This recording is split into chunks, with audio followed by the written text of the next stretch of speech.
ভাই, হুম। বিয়ে করব কিনা আমি প্রচন্ড কনফিউজ। কেন? বৈবাহিক জীবন কি আদৌ ভালো হয়?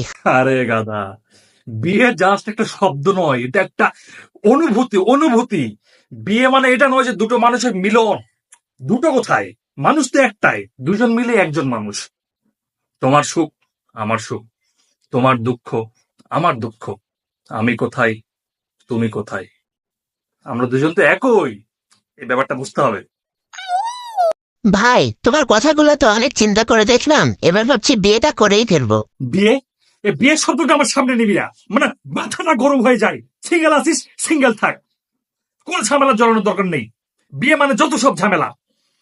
কিন্তু তুমি তো বলছিলা দুটো মানুষ এক। হ্যাঁ, দুটো মানুষ এক হয়ে যায়, তুই গাধার বাচ্চা নাকি শালা? আর দুটো মানুষ কখনো এক হয়? মানে একটা মানুষ একটা মানুষ, দুটো মানুষ কেমনি এক হয় রে গাধার বাচ্চা? ভাই, আমি ডিসিশন নিয়েছি।